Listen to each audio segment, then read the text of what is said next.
So, I think that was very educational, don't you think? So that's a perfect segue into the next session we have here on education and on the skepticism in the classroom. So how we apply that into the classroom.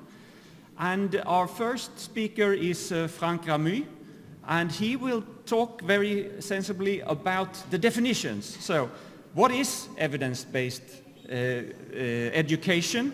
Do we need it? Do we use it? Franck, please.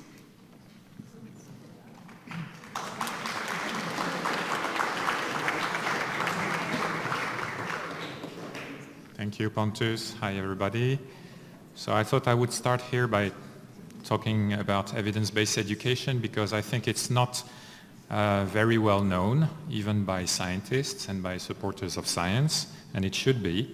In fact, I find that many scientists and supporters of science tend to think that, well, you know, it's social science, and social science is not real science, so anything goes. Well, no, that's not true. So, first, let's start with a quick poll. So here's a simple question. Is teaching an art or is it a science? And here are the 4 options. I let you think about it. Art, science, both, or neither.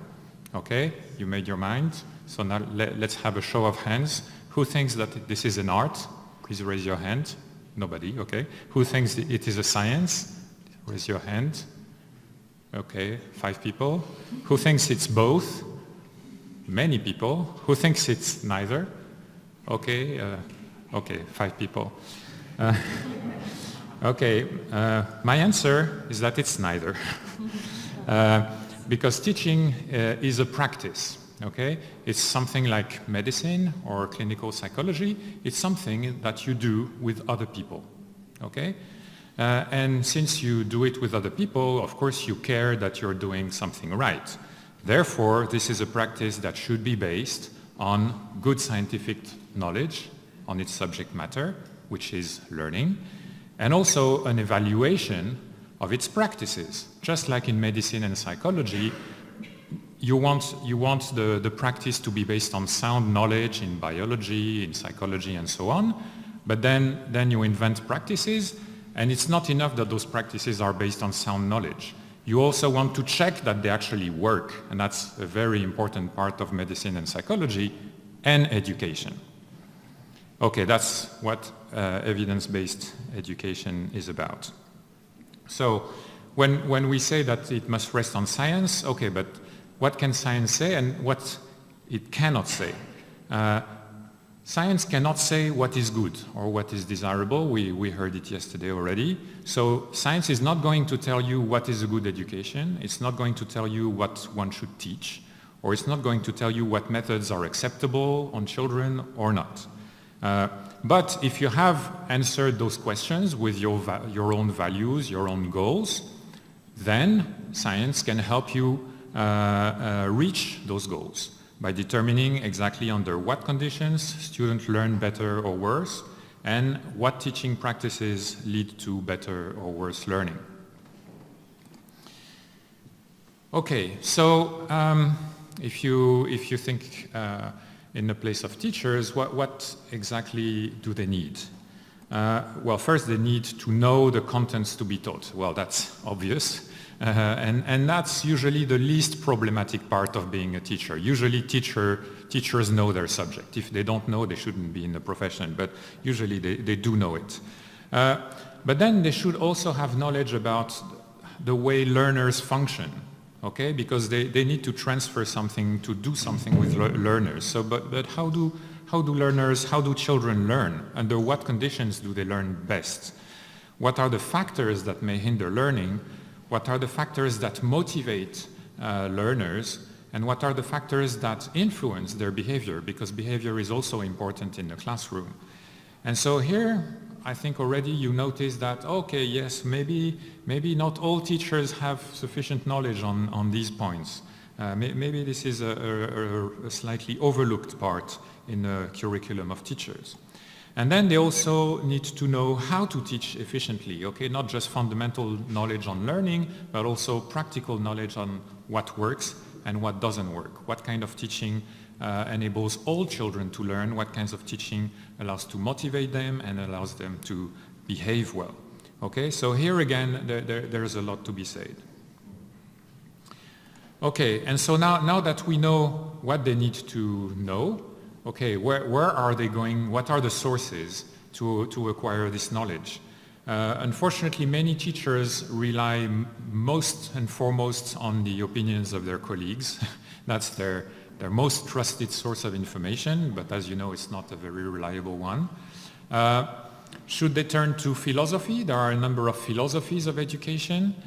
Should they turn to education science? Should they turn to psychology? Should they turn to neuroscience? I'm emphasizing neuroscience here because it's extremely popular nowadays.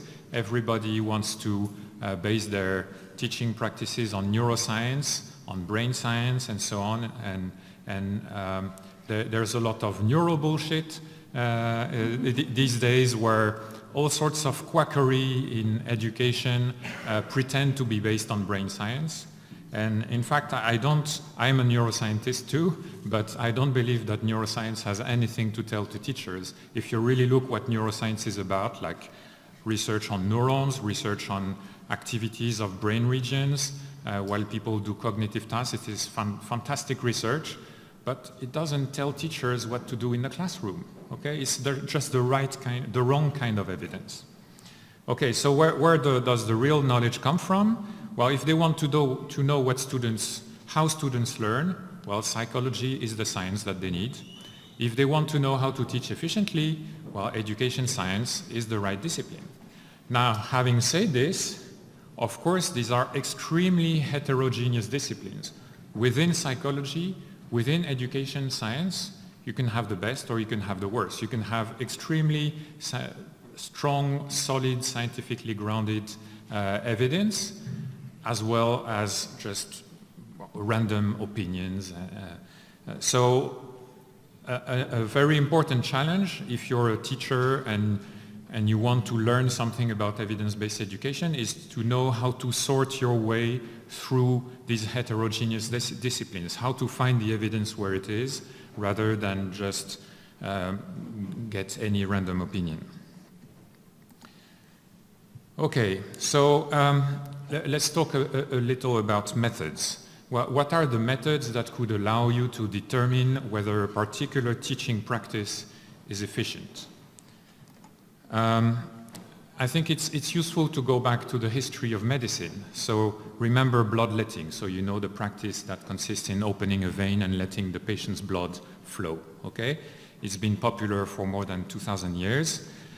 As you know very well, in most cases, it's not very good for the patient. Actually, we have sufficient evidence now that it has negative effects on the patient's health, except for a few specific medical indications. And yet, it's been popular for a very long time. Take the perspective of medical doctors anytime in the last 2,000 years. I mean, they practiced bloodletting on hundreds of patients throughout of their career. So they had hundreds of opportunities to observe the relationship between bloodletting and the effects on the patient's health. And they should have seen that it impacted negatively on the patient's health, and yet they remained convinced that it had a positive effect on the patient's health. And they remained so convinced that it had a positive effect that they taught this to the next generation of doctors, and so on for 2,000 years. How is that possible to fool oneself so deeply? Okay, we should all be concerned by this, because this is the same nowadays for all of us. So the lessons that we get from bloodletting is that a practitioner, no matter what kind of practitioner, who just observes the effects of his practices or her practices is at high risk of fooling him or herself. So just seeing that it works is not enough. Like you're a teacher in a class and you say, oh, today I'm going to try something new. Oh, look, the students are learning, it works. Just this is just no evidence. It's not enough. So why? Well, why? Because we're humans, we have a human brain, we have all sorts of cognitive biases, and there are also some more fundamental problems. So one is that we have beliefs, we have expectations, and these things influence the way we perceive the world. So we are kind of prone to fool ourselves. We have this confirmation bias, which pushes us to always see evidence that confirms our own beliefs and disregard evidence that refutes them. We have on top of this selective memory, so we will quickly forget those kids who didn't learn when we tried something new. And then there are more fundamental issues, is that if you observe a change, you do something and you observe that students learn, you cannot determine the cause of the change. And why can you not determine the cause of the change? Because you don't have access to the counterfactual universe in which you did something differently. Okay? So what you will never be able to know if the pupil would have learned more or less if you had taught differently. So that's what you would need in order to really know if you had the causal effect that you expected. But now, how could you know that? I mean, you would need a time machine, go back in time and do things differently and see if it turns out different. It's just impossible. So, but we still get an illusion that by observing what we do and the effects of what we do, we can determine whether we had a causal effect. This is an illusion. We can never know if we had a causal effect. And that's a great difficulty for all practitioners because they keep fooling themselves into thinking that they know that they have an effect. Okay, so since it's so difficult, this means that if we want to have answers to the questions of what kind of practices have an effect, what kind of effect, we need to find more sophisticated methods. So what kind of methods? And of course, yeah, nobody is immune. We're all humans, so we all have those cognitive biases. So what kind of methods do we need? Well, we need strong experimental methods. So if imagine you design an intervention, so a kind of teaching practice. For example, you want to teach children to read, and you have a new idea on how they should be taught to read. You have a new reading method, and you want to test whether it works better than the current popular method. So this is called the intervention. And so what you need to do, of course, is to try this intervention on children. Okay, not just one child, because it would be just an anecdote, but a group of children. Okay, and then you want to see if they learn. So the first thing that you need to do is to have an objective measure of what you're teaching, so like a reading test. And you want to see whether their reading improves thanks to your intervention.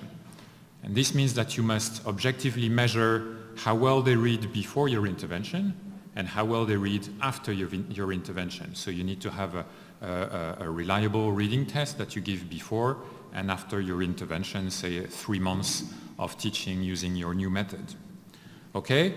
And then, so with these objective measures that are quantified here by those bars, okay, then you're going to observe that, hey, at the end of the intervention, those kids, they read better than at the beginning.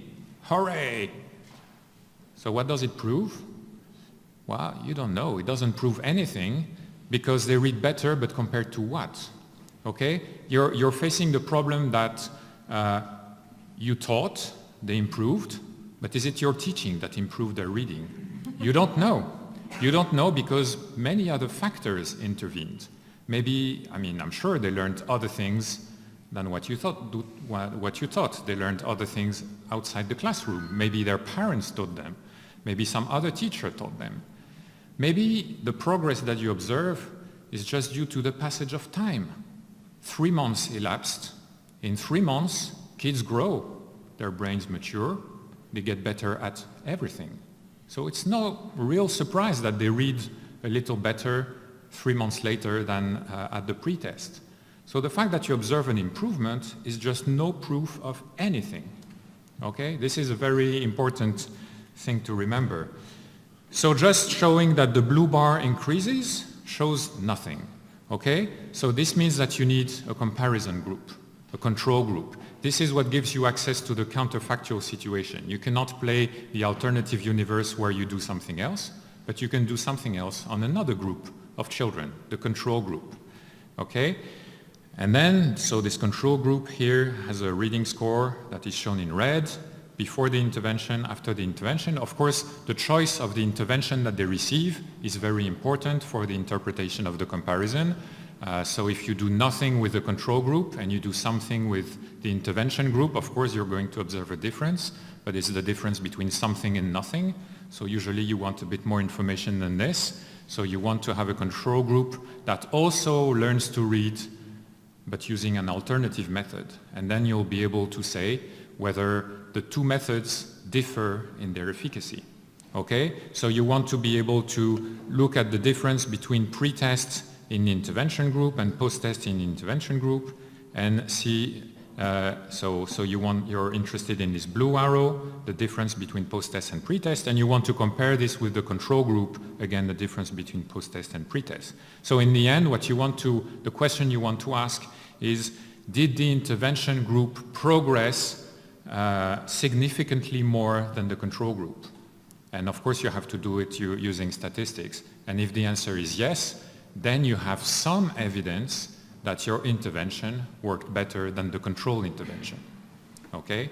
And perhaps the last thing is that you want to check that the two groups were not different in the first place. Of course, if you had very good learners in the intervention group and poor learners in the control group, then the results may be different at the outset, but it was just a selection bias. So you want to make sure that your two groups of children are comparable, and the best way to ensure this is random allocation of children between the two groups. Okay? So this is the only method or the strongest method that ensures that you can avoid all those cognitive biases that we have, and that you can circumvent the counterfactual problem, that you can have a measure of the counterfactual situation if you had done something differently on the same children. Okay, and of course you have recognized the methods of the randomized control trial, which is the gold standard method to evaluate medical practices and also psychological practices and also educational practices, because that's what it is. Of course, having the result of one randomized control trial is not an absolute and definitive proof, because any study has limitations. The next study may show the opposite result. Yes, it does happen in experimental science. And therefore, what you want to know, you don't want to rely just on one result of one study. You want to see if there are reliable trends across many studies, even when there are contradictory results. And you do this in meta-analysis that gather the data of all the available studies. And more generally, you want to evaluate the evidence according to a certain hierarchy, which is usually formalized as a pyramid, where at the very bottom of the pyramid you have anecdotes, rumors, and so on, or individual case reports. And the more you have an elaborate experimental methodology, and the more you go up in the quality of evidence. Randomized control trials are at the top of the experimental evidence, and then because you cannot rely on just one study, you have also the upper steps are more in terms of literature review and synthesis, with meta-analysis of several studies being the top level evidence. So we use that to evaluate evidence in medicine, and we can use this hierarchy again to evaluate evidence in education. So in a rational world, the way ministers of education would work would be by following this hierarchy very strictly. So of course, innovating in teaching it always starts by a teacher having an idea. Oh, I could do something differently, I could teach this way. And of course, these are hypotheses, and these hypotheses come from teachers, okay? Great, let's listen to the teachers, but let's not forget that these are only hypotheses. From those initial hypotheses, of course, the first step is for a teacher to try things in their class. Okay, next day I'm going to try my new idea and we'll see if it works. And we know that this is not going to provide reliable evidence, but this is the first try to see if at least the teacher is convinced that there's something to it. We must start with this. If the teachers are convinced that there's something to it, then it's time to go and look for a higher level of evidence. So perhaps what we call a quasi-experimental study. So maybe compare one teacher in his class and another teacher in her class, and let's see if we have different results. And of course, it's not a very good comparison because there are all sorts of potential bias, but it's a first approach to at least to test whether it's worth really running a very good experimental study. If the teachers convince themselves that this new practice makes a difference, then perhaps it's worth calling scientists, researchers, and trying to design a real randomized control trial. And if we have the results from one experimental study, then we should run more experimental studies because one is not enough. And once we have several experimental studies, you want to run a meta-analysis to see if overall, despite all the factors and the contradictory results, there is a general trend that emerges. And if the results of the meta-analysis are positive, should you change educational policy immediately? Well, perhaps not, because you still want to know if the results upscale. The problem usually in research is that we compare methods and so on in a very controlled situation with teachers who have been trained specifically with this or that method and so on. And so in those experimental studies, things tend to work more often than in the real world. You want to know, before changing educational policy, you want to know whether the methods that emerge from your experimental study, once you upscale it, once you start training thousands of teachers at the same time on this new practice, is it still going to work in the real world? That's very important because sometimes things that work in the lab don't work in real life. So you need upscaling studies. And if they are positive, then perhaps the minister could think of changing educational policy. Unfortunately, ministers are very likely to jump from step 1 or 2 to step 8 immediately and completely disregard all the important steps in between. And I think that's a big problem because all the public discourse on education policy just completely ignores all these important steps from 2 to 7. Okay, so to conclude, evidence-based education is not a particular theory of education. That's very important because sometimes when I talk about evidence-based education, teachers are telling me, oh yes, you're in that camp or in this other camp. No, we're not in any camp. We're just trying to see what the evidence is. It's just a scientific method applied to education. And it's better than any alternative because the alternatives are what? Intuition-based education? That doesn't sound very appealing. And evidence-based education is very difficult because it relies on methods that are very difficult to implement. It's not like a group of teachers in their school can just run a randomized control trial. It really requires very sophisticated skills. But still, it is possible to run those trials, and there is more evidence than you think. And so, just to finish, I want to show you how much evidence there is. So you may know this man, John Hattie, who's famous for publishing this book, Visible Learning, where he did a synthesis of all the available evidence in education research. And so his book is a collection of 800 meta-analyses of more than 50,000 studies that were based on more than 100 million pupils in several dozen countries. So there is a lot of evidence. And that book was published in 2008. And by looking at bibliographic databases, I can estimate that the literature has doubled since then. So right now there must be at least twice as many studies. So there is a lot of evidence that people don't know about, unfortunately. So most questions of the type, how to efficiently teach blah blah, they have an answer that can be scientifically determined. Even though, of course, we must be aware that it's very difficult and there are many intervening factors other than the one that you're experimentally manipulating. And many such questions have already been answered to some extent. So the first step in any educational setting would be to first check the evidence. And of course, many more questions have not been answered, and therefore we need to do more research. So I think that all teachers should be more familiar with science in general, with the experimental method more specifically, and with at least some of the results from evidence-based education research. And so to finish, I'm just showing you some of the sources that I use regularly and that I wish people would pay more attention to. Thanks for your attention.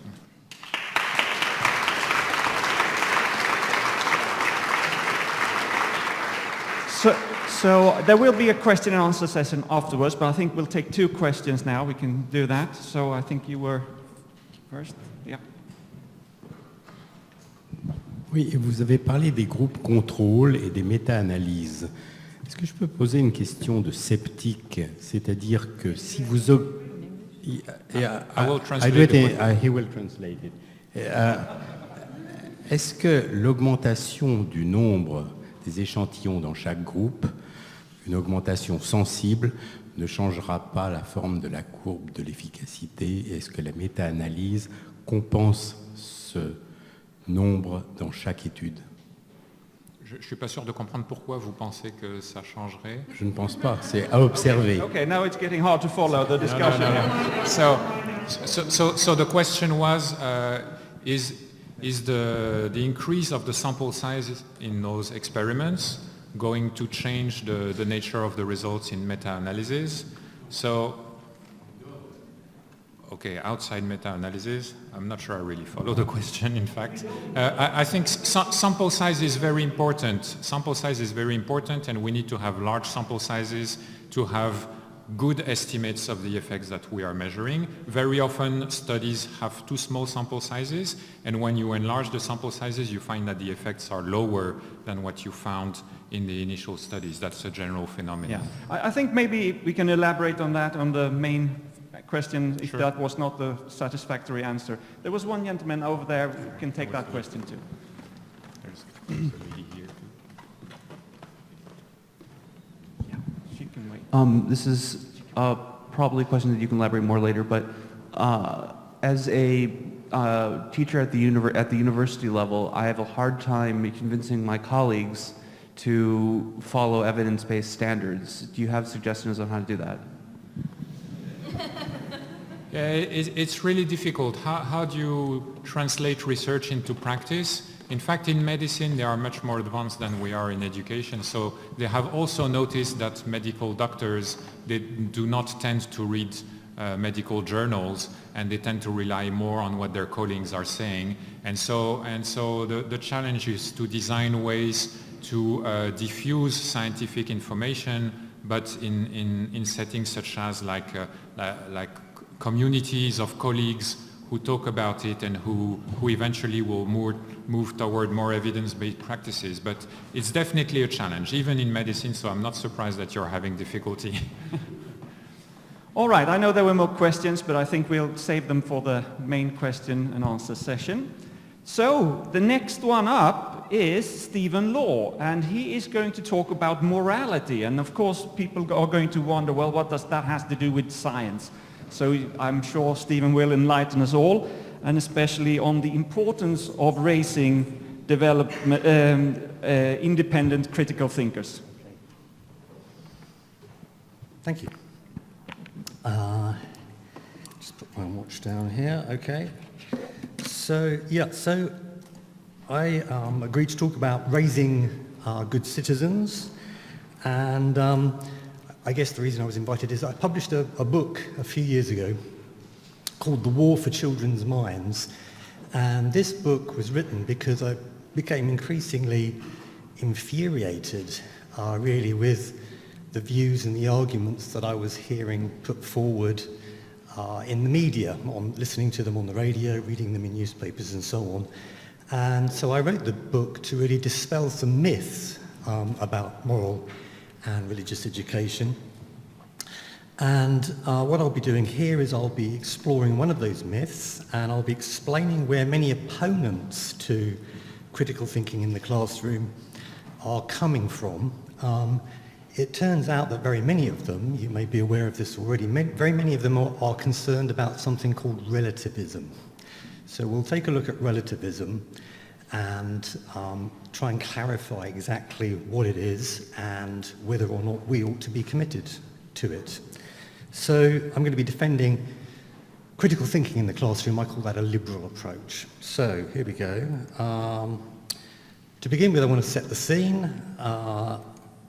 I think it's fair to say that before the 1960s, children were often expected to accept more or less uncritically what they were told about morality and religion. It wasn't a matter for them to figure out for themselves, it was a matter for them to passively accept what they were told by some authority figure in the classroom or in the church.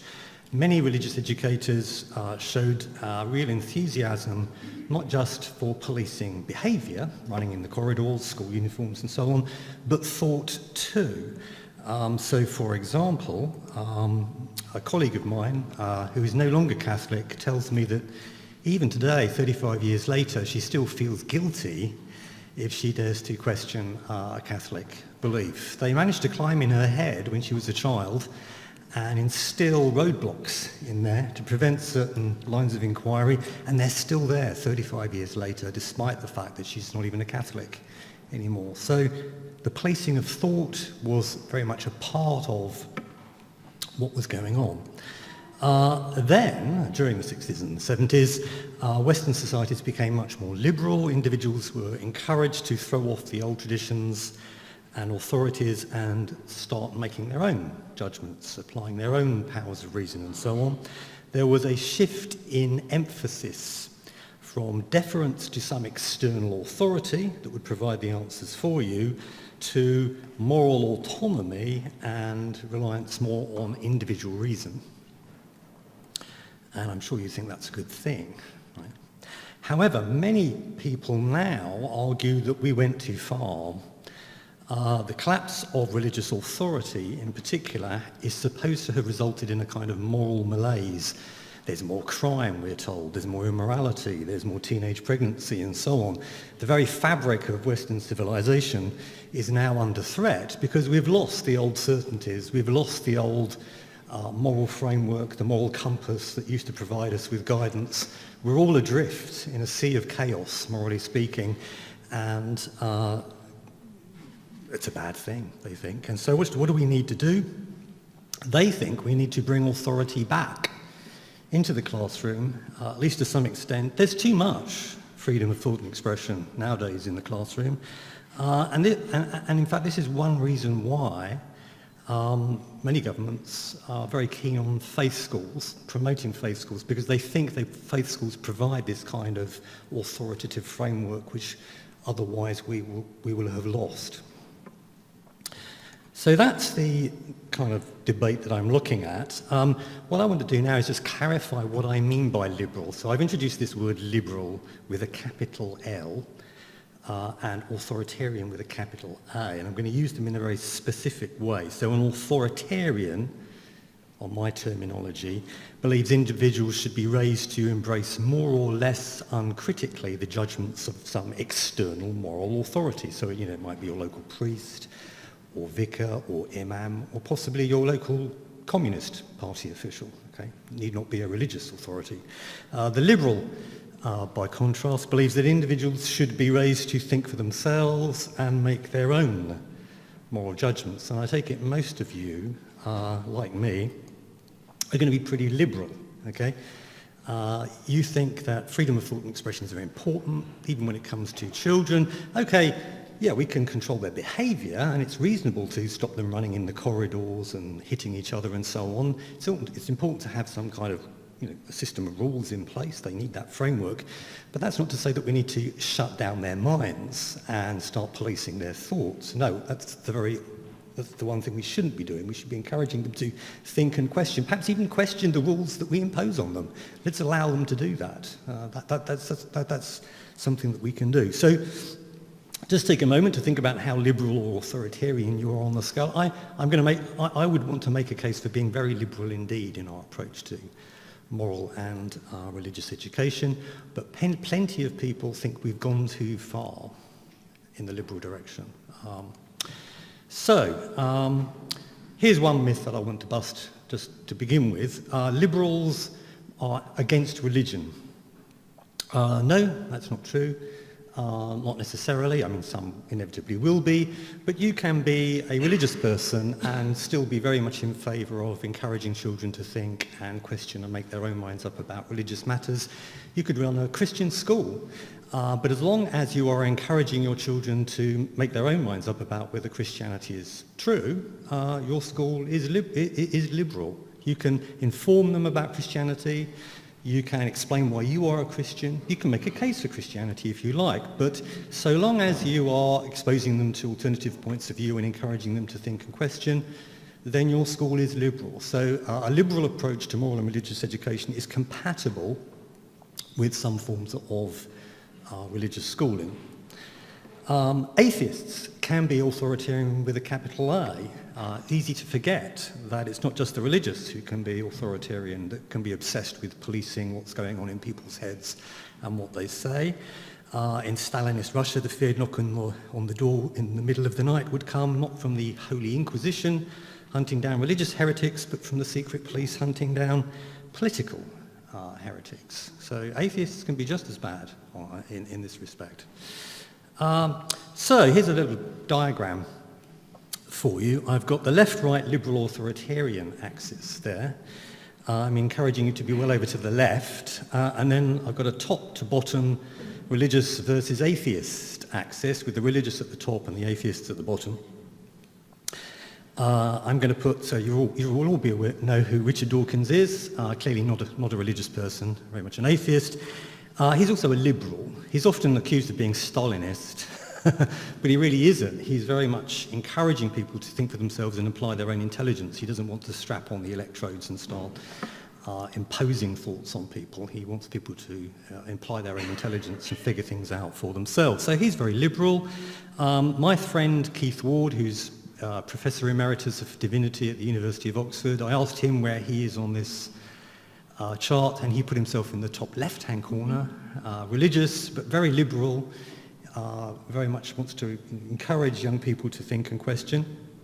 On the other side, the authoritarian side, we've got Joe Stalin, of course, very authoritarian atheist, and then various popes have been more or less authoritarian with a capital A. We can argue about just how authoritarian, but definitely on the authoritarian side of the scale. Now, it seems to me that the religious-atheist battle, top-to-bottom battle, that's been very heated, particularly over the last few decades. There's a lot of smoke and heat generated. Richard Dawkins lets off a salvo of an attack on the religious people from the atheist side, and then they return fire, and we've become obsessed with this battle between the religious and the atheists. But actually, that's not the most important battle, so far as I'm concerned. The left-right battle is the more important battle, so far as I'm concerned. I don't care too much whether or not people are religious, but I really care about whether or not they're liberal or authoritarian. That's the battle that matters to me, and it seems to me we've lost sight of that battle because of the heat and smoke generated by arguments about religion. In fact, many atheists, liberals, could form an alliance with people like Keith Ward, who is Professor of Divinity and a canon in the Church of England.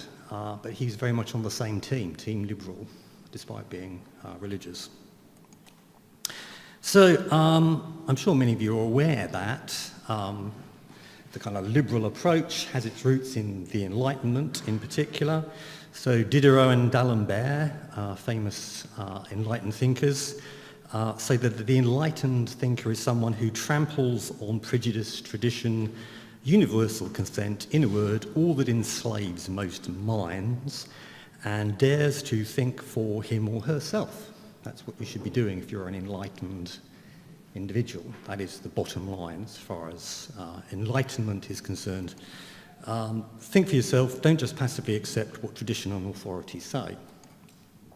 Immanuel Kant is not an easy read, frankly, but he was asked what is enlightenment and for a magazine, and he very uncharacteristically was very clear about that.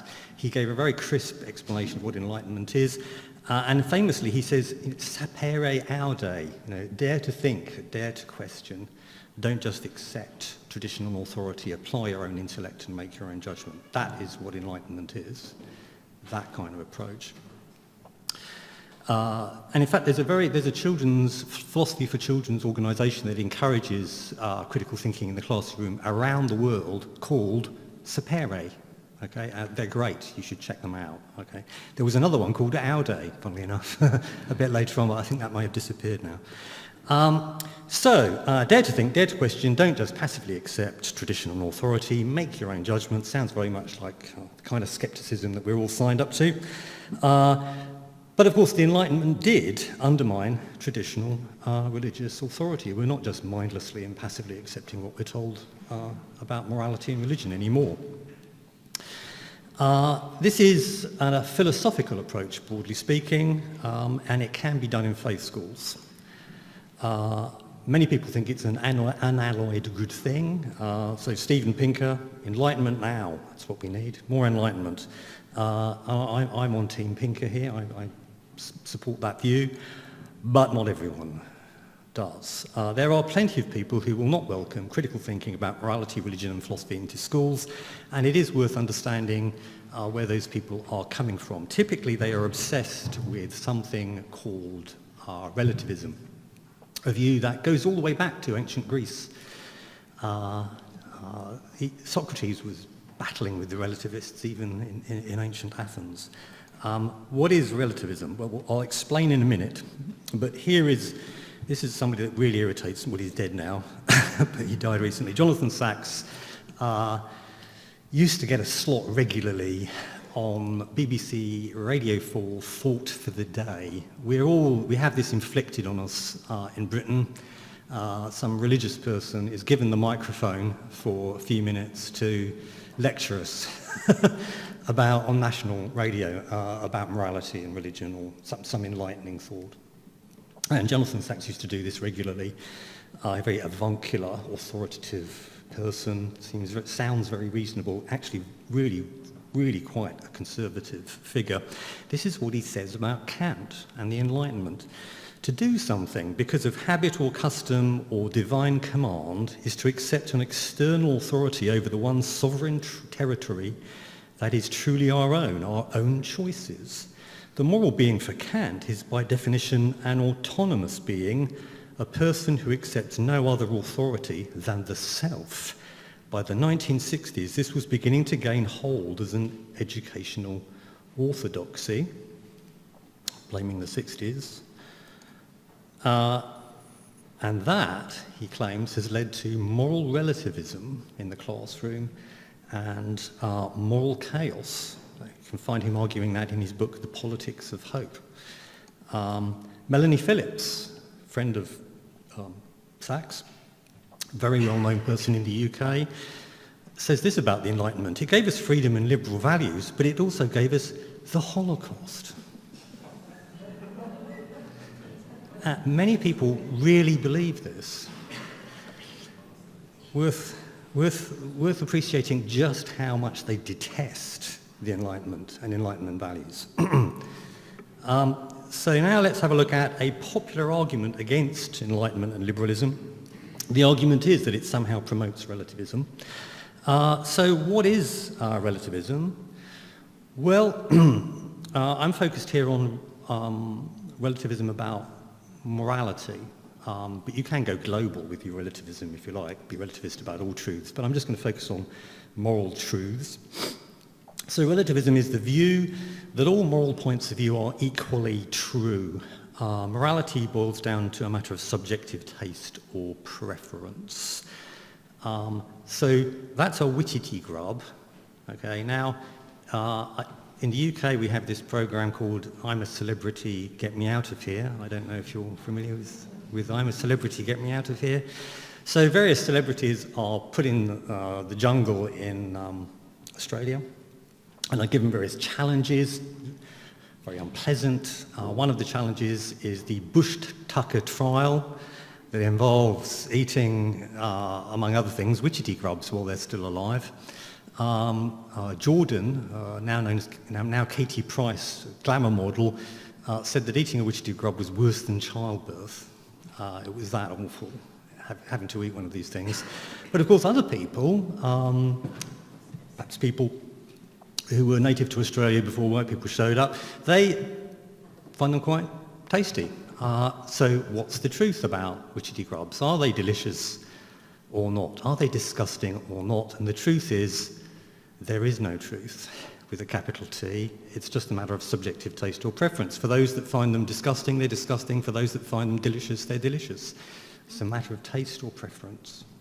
It's not like there's some fact in the witchetty grub there. No, it's more about our reaction to the witchetty grub, our subjective feelings, preferences, and so on. And the suggestion is that morality is like that then. There is no objective moral truth with a capital T about moral questions. There are just these different moral perspectives, and they're all equally valid or true. Perhaps for individuals, it's true for me that stealing is wrong, but perhaps for this other person it's not. And there's no objective truth so far as which of us is correct. Or for this culture it's wrong to practice female circumcision. For that culture it's perfectly moral, acceptable, even desirable. And there is no truth with a capital T as to which of these various moral perspectives is actually correct. That is moral relativism, a very simple, crude form of moral relativism. And religious and social conservatives are absolutely obsessed with relativism. They go on and on and on about it. So here's Alan Bloom, the academic. There's one thing a professor can be absolutely certain of. Almost every student entering university believes, or says he believes, that truth is relative. I mean, not just about morality, but about everything. Here is the former Archbishop of Canterbury. Beware the dangers of moral relativism and privatised morality. There's a widespread tendency to view what is good and right as a matter of private taste and individual opinion only. Under this tendency, God is banished to the realm of the private hobby, and religion becomes a particular activity for those who happen to have a taste for it. Subjective taste or preference. Richard Lamb, former governor of Colorado. In attempting to be tolerant, we have wiped out all the rules. It's hard these days to find a standard to which we can hold the people. Everything is relative. Our moral compass gyrates wildly. There is no true north, but history shows us this is not a sustainable trait. We're going to hell in a handbasket. This is not a breakdown in the system. This reflects a breakdown in society. These people's moral compass didn't work for some reason. My guess is because they've been infected with relativism. It's like a disease eating away at the foundations of Western civilization. Liberals' governing axioms reduce faith to superstition and traditional morality to quaint nonsense. No fixed standards of right and wrong, beautiful or debased, healthy or sick. If it feels good, do it. The mob listened, and today we reap relativism's poisoned harvest. Pat Buchanan in the United States. Former Pope. We're moving towards a dictatorship of relativism, which does not recognise anything as for certain and which has as its highest goal one's own ego and one's own desires, tastes and preferences. That's all it boils down to once you've let go of God and religion and that moral compass that they supply. So this is a very popular argument. You hear it repeated over and over again. Relativism is supposed to be a cancer eating away at the foundations of Western civilization. Many conservatives blame Enlightenment and the 60s particularly and liberal education methods for relativism, and the cure, they say, is a return to traditional authority-based religious education. So these people are very much opposed to what you're in favour of, and there is a lot of them. And they are very well connected and influential, many of them. Very well funded, many of them. Why would anyone want to be a relativist? I mean, maybe some of you are thinking, this sounds great. Relativism. I think I'm signing up to relativism. I would not. You're not obliged to be relativists. One reason why people are often attracted to it is they think that it's only if you're a relativist that you can acknowledge that, we're fallible, we make mistakes, Westerners in particular have marched around the world ramming our moral values down other cultures' throats. But we have to admit we got a lot wrong and there was a lot to learn from other cultures and so on, and we should be more tolerant. And all of this requires that we sign up to moral relativism, right? No, the exact opposite actually is true. It's actually relativism that makes you infallible. I mean, you can't be wrong about whether witchetty grubs are disgusting. If you think they're disgusting, it's true. You just made it true by believing it. You can't go wrong, right? And if morality is like that, then whatever we believe about morality is true. It's true for us, and we can't make a mistake. We cannot get it wrong. if you think it's possible to be wrong about things, morally speaking, you really shouldn't be that kind of moral relativist. So if you think that slavery was wrong, and we've now learned that that's true, you should not be a moral relativist. Also, many relativists tend to be somewhat judgmental, and they go around saying, well, you shouldn't judge other cultures. You shouldn't judge those people that practice female circumcision. It's wrong of us to judge those other people, but they're judging you morally and telling you that you shouldn't be doing something, that what you're doing is morally wrong, which is the very thing that they're telling you shouldn't do. So how hypocritical is that? So that kind of moral relativism, it's just not tenable if you think it through. Don't sign up to moral relativism. Be a moral nihilist, if you like. That's a bit more reasonable. But moral relativism, generally not very popular, certainly not amongst academic philosophers. So let's reject political relativism. We can all agree with the authoritarians about that. But here's the thing. So far as they're concerned, if you're a liberal, then you're a moral relativist. It's a package deal. That's what we all are, so far as they're concerned, and perhaps some of you are. But I certainly am not, and I think it's very important that you understand that if you go out and argue for critical thinking in the classroom, you will undoubtedly be accused of being a moral relativist. It happens over and over and over again. So, here's another reason not to be a relativist. If every moral opinion is correct, then the judgment that you arrive at after much careful thought will be no more correct than the one you started with. But then there's no point in thinking about anything, morally speaking, right? It completely removes the point of critical thinking about morality, moral relativism. So, a liberal approach to moral education need not involve a commitment to relativism, and in fact a liberal approach really should include an explanation of what's wrong with relativism. I mean, I've just given you that explanation. You can stick it in there in the classroom. You can explain to kids why it's not really tenable. And you can help children recognise exactly why these, I'm calling them politically correct, for want of a better word, arguments for relativism are really not very good. So that's a myth. The morality debate has been distorted by this fiction, endlessly peddled by social and religious conservatives, that you have two choices: stick with prevailing relativism and slide into moral oblivion, hell in a handbasket, or return to traditional authority-based moral and religious education methods and achieve salvation. And this is just not true. It is a false dilemma. You have other choices. You can be a liberal with a capital L. So this is what I've done. I've clarified what I mean by liberal approach to moral and religious education. And I busted two myths, actually. I don't know why I said three there. So the first myth is that a liberal approach is incompatible with religion and religious schooling. And then the second myth is that liberals, which you undoubtedly are, must promote relativism. No, you don't need to do that. In fact, you should be out there fighting against it, along with the authoritarians.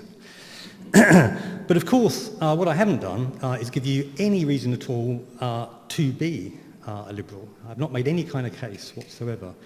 All I've done is some armchair theorising because I'm a philosopher, and that's what I do. All I've done is analysed some arguments and done some conceptual clarification.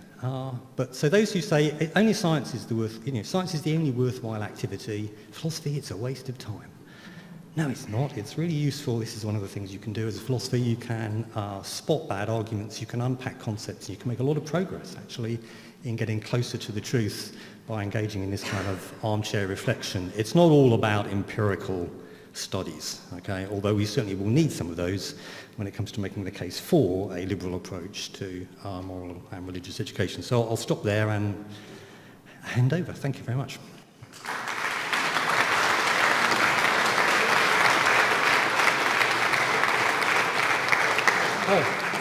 Thank you very much. Let's take two questions like we did the last time. French again? English? Okay, we'll try it one more time. And by the end of this day, we will all know French. Don't you think liberal or authoritarianism depends on the time when you are in your life? That means as a child, maybe it's not bad to face authoritarianism, build barriers, and then facing liberalism and destroy barriers instead of doing just upside down. Yes, so, oh look, I forgot to publicise the merch. So so you want to go. Now this is exactly what the authoritarians say, because they're quite canny. They know that if they just come out against freedom of thought and expression, that they're not going to be popular, right? So they're quite careful, right, how they respond to liberals. This is what Jonathan Sachs does in his book. He says, "Oh yeah, freedom of thought and expression. I'm a big fan," he says, lying through his teeth, frankly.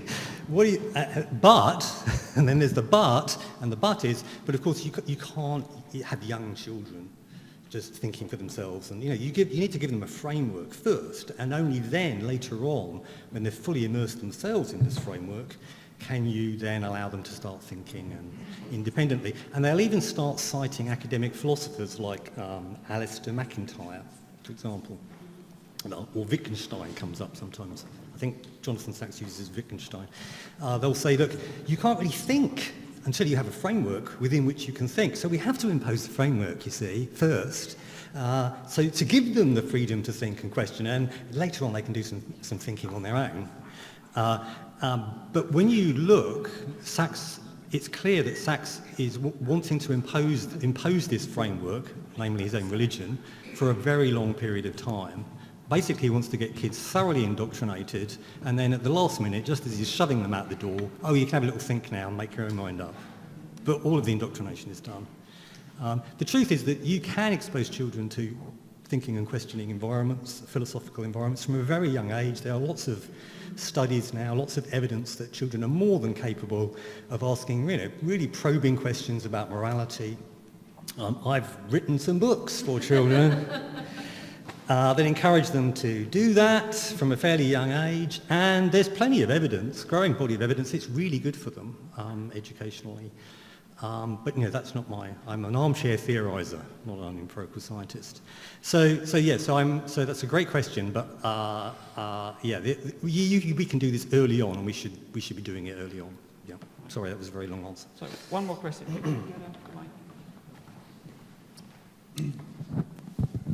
Hi there. Oh, it works. Okay. It's a remark and a question on relativism. More or less on every slide that you presented on relativism, the word morals appeared. And as I say, self-thinking apprentice, I'd say skeptics like ourselves should not concern ourselves too much with morals, because to me they appear being relative to the flow of times and the actual form of government. But for example, ethics has a more universal approach. So for me, if somebody says I was a relativist, I wouldn't feel insulted, because I think many moral commandments are equally wrong. And we should concern ourselves more, like I said, with ethics. Yeah, I'm not entirely sure I understand the distinction, to be honest. But you can be a relativist about all sorts of things. And in fact, back in ancient Greece, you found people that were relativists about all truth. And then Socrates famously says, well, then you'll have to be a relativist about the truth that all truth is relative. And that gets you into, famously, some trouble, right? But we're just focused on moral relativism. My view is that actually, after about a minute's thinking about it, almost no one's a moral relativist. It's this view that it sounds vaguely appealing, but it doesn't take very long before they realise that, no, this is just not a tenable position. It leads to absurdities. So if you, as long as you're clear about what you mean by relativism, that's fine, but don't muddle it up with skepticism. It's a completely different view. Skepticism is the view that we can't know, maybe. If you could be a moral skeptic in the strong sense, you don't know what's right and wrong. That's not the same as saying there is no truth to know, or that the truth is whatever we believe it to be. That's quite a different view. So don't muddle up relativism. Skepticism would be a really important moral. I'll stop now. Okay. All right, thank you very much. Thanks.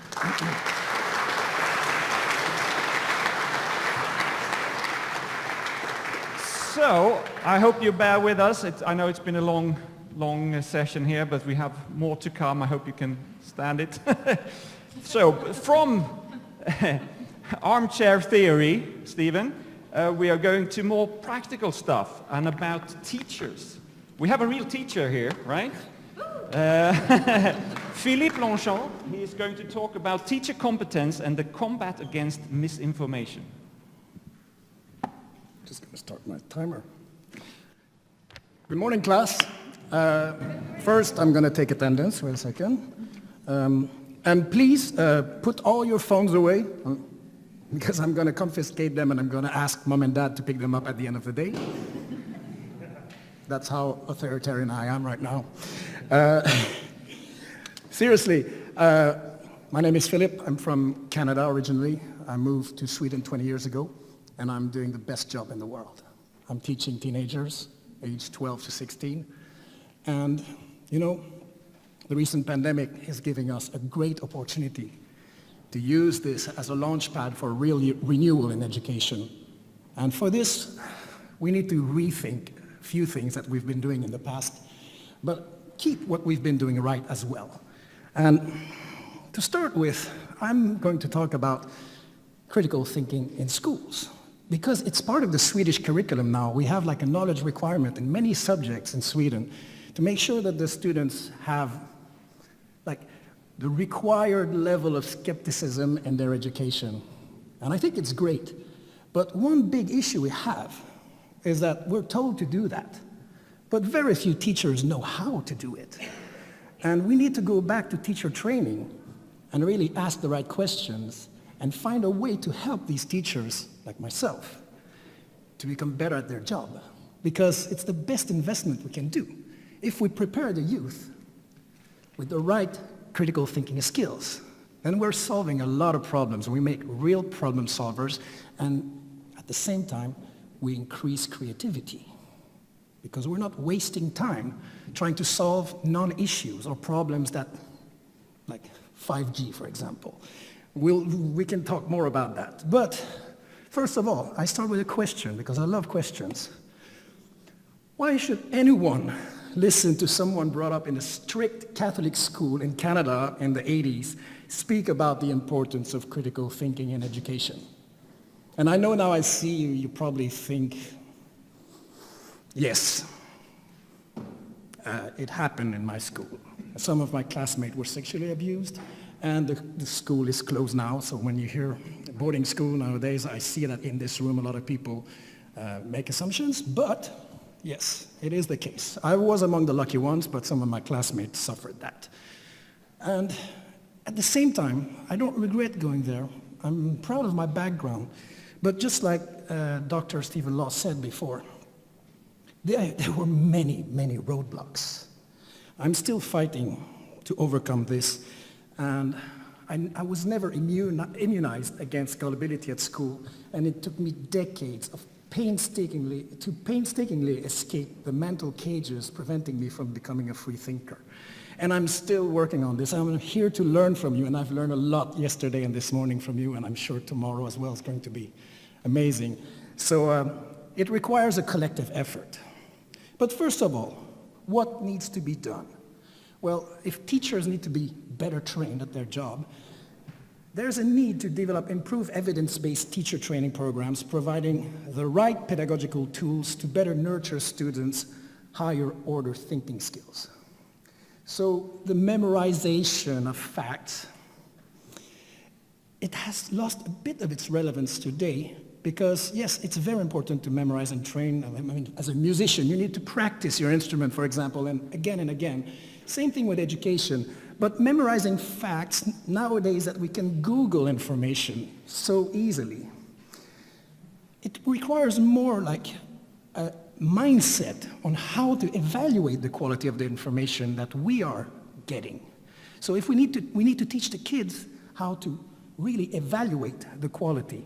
So we teachers need to deliver adequate teaching of critical thinking. And I know it's hard, but I'm a dreamer.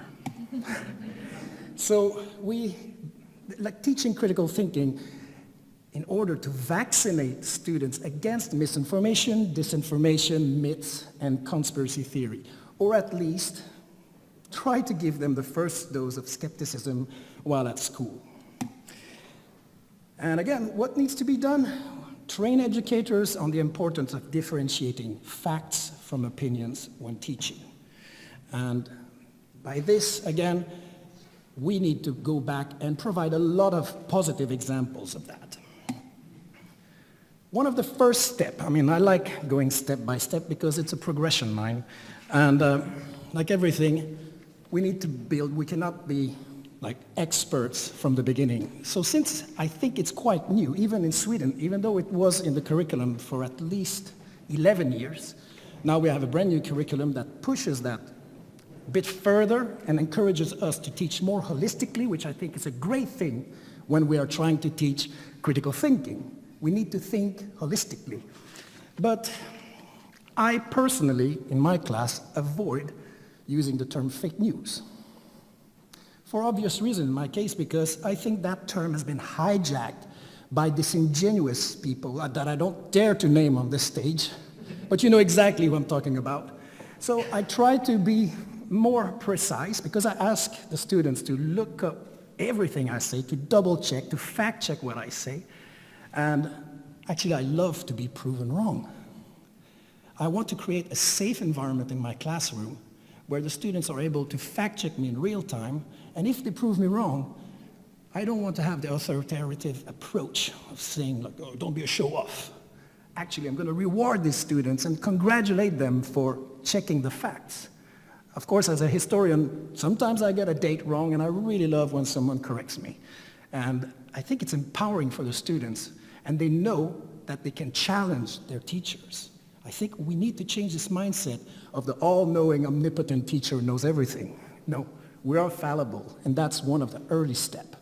But by not using the term fake news, we need to be clear about what we're thinking when we say misinformation. Well, misinformation, according to UNESCO, is information that is false, but not created with the intention of causing harm. However, disinformation is information that is false, but deliberately created to harm a person, social group, organization, or a country. And there is the last one, malinformation, which is true, but that is also used to inflict harm on people, groups, or organizations. So,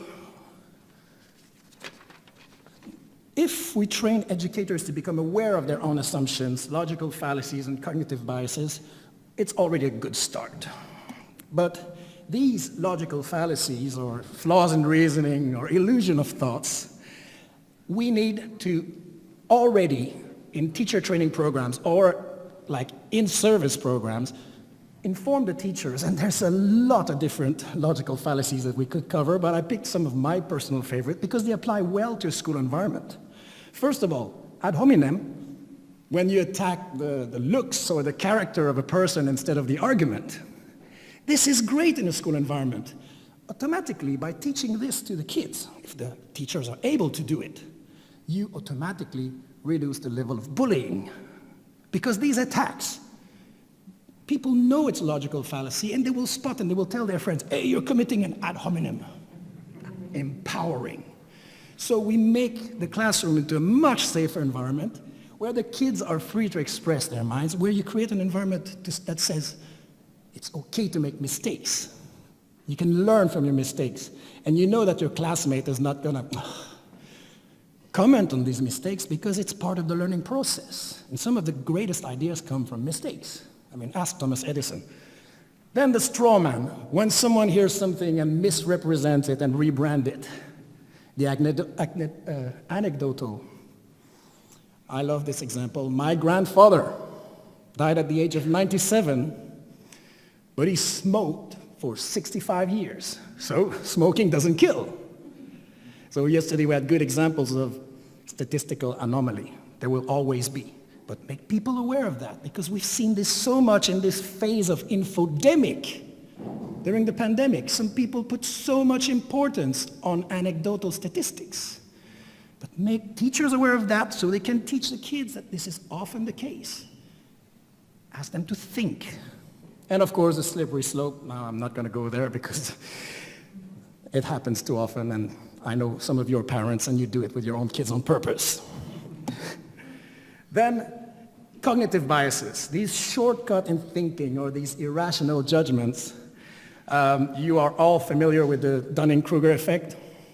I know that when my students arrive in grade 7, they sometimes have the impression that they know everything already, that they have nothing to learn from this class, and usually they are the type of people who they've done their own research as well. So they think they know everything. Their level of confidence is very, very high from the beginning, but the more they learn, the less they know for sure, which is great, because there is so much humility in knowledge. The more we learn, the more we realize that there is so much more to be discovered. So again, it's a very empowering thing to discover for our students. But if the teachers are not teaching this, how can the student really realize that this the arrogance that they have at the beginning sometimes is a cognitive bias? Again, I speak in front of my students every day, and some of them are willing to believe everything I say because of the halo effect, you know. Oh, this guy's been to university, he's got many diplomas. No, I can be wrong. Please, double check everything I'm telling you. You are my watchdog. And this is empowering for them because I am wrong every day. I've learned, for example, I changed my mind on a few things yesterday because of your convincing arguments. We need to make sure that we are able to change our minds when presented with new evidence. And of course, the placebo effect, I'm not going to go there. And some of my friends here have mentioned confirmation bias. Well, this is probably the most relevant, is that we will disregard things that are contradicting our preconceived ideas, and we will cherry pick information. This is human nature. And we teachers have an epistemic responsibility.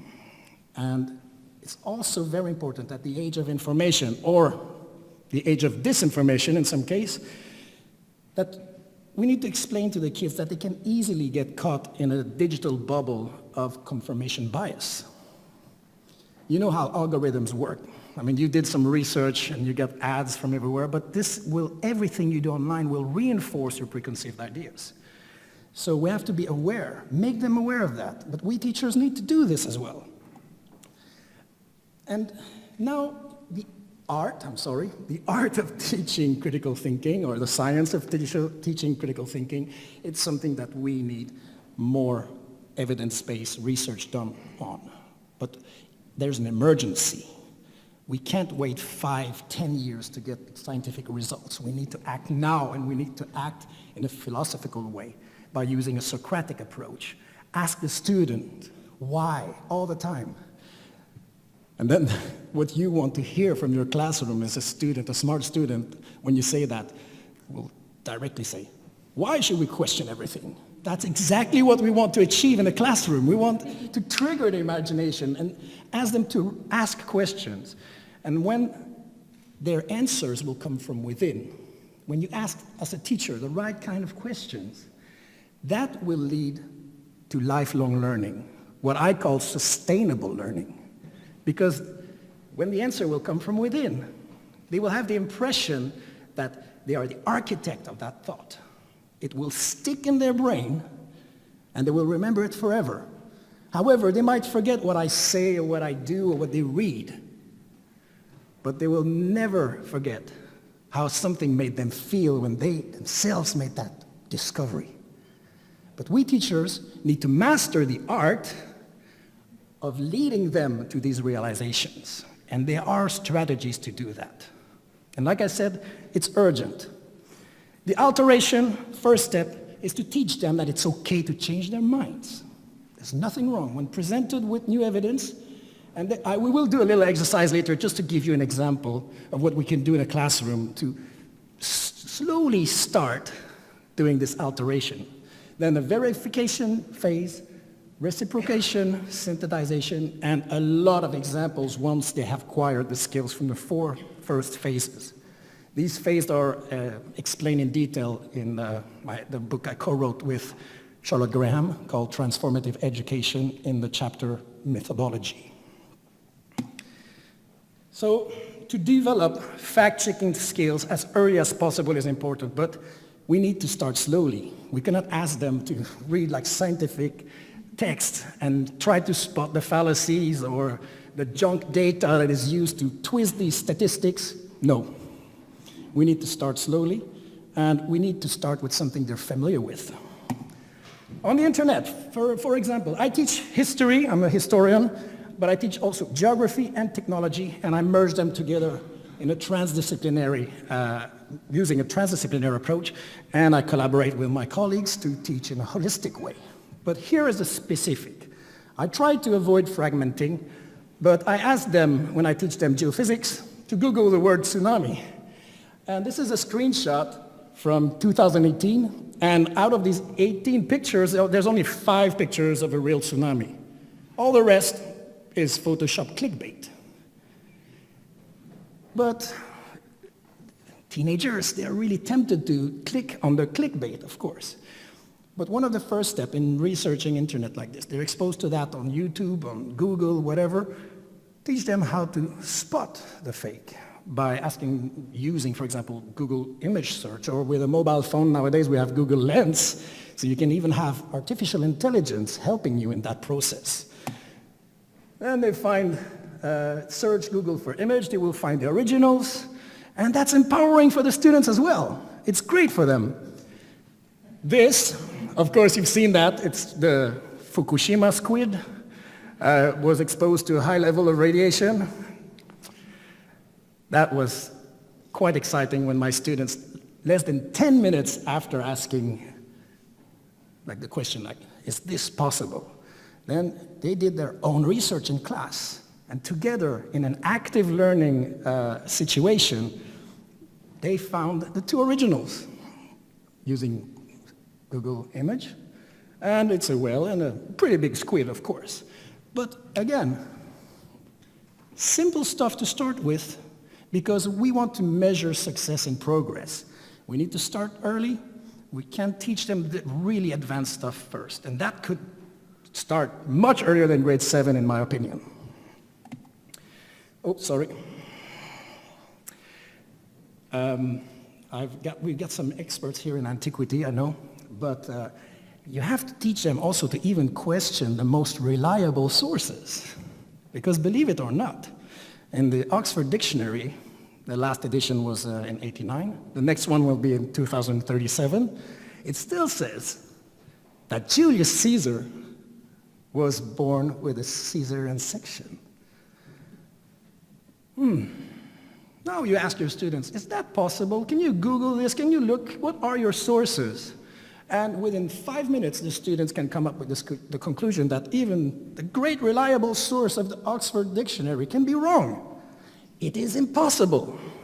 And they come up with different theories, and they look at their different results. Someone will say, well, the first women who survived the C-section was in the 1500s. How is this possible? Julius Caesar knew his mother, Aurelia. She was still alive when he tried to invade Great Britain. So just by planting seeds of doubt like this, we are creating a generation of fact-checkers, an army of critical thinkers.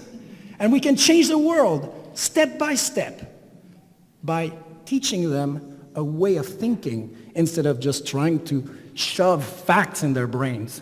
Of course, you need a lot of facts to become a good critical thinker. But you can look these facts, you can look them up online, but you need to be able to sort what is reliable and what it's not. So luckily, the online edition of the Oxford Dictionary has changed that, so it doesn't claim this anymore. Like I mentioned it before, I find this terrible, that a recent study from PISA showed that 47% of 15-year-olds in the OECD countries cannot make the difference between facts and opinions.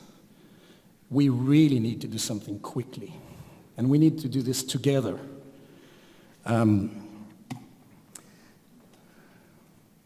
I'm going to give you a few examples that are, according to me, outrageous. These videos, for example, from Prager University, and now they're called PragerU because they're not a university, it's just a YouTube channel, and YouTube call them. These videos are targeting kids, or teenagers mostly, and they're pure propaganda. There's a political agenda, it's going to affect someone's profit in the end as well. But you can see the titles, you can watch these videos with your student, yes, to develop your critical thinking, but there are a lot of teachers in the world who show them in their classroom without using them to develop their students' critical thinking skills. They haven't acquired, these teachers haven't acquired the skills to really spot what's wrong with that. And they believe it. And they show this in classroom, and you see they have millions of views. I think it's very sad. I mean, I'm not for curating stuff like this, but in a history class, for example, about the Middle Ages, there's a video about the Dark Ages, and that we can start again with small details. It says, for example, Copernicus was an astronomer and a priest. Then you just press pause and you ask the student, can you double check if it was really a priest? And 5 seconds later, no, he was never ordained priest, is this information? Yes, we got it. But in this video, there's also a quote that says 1,000 years ago when there was a period of global warming. Again, you see the political agenda there, and you see the political agenda behind these titles here.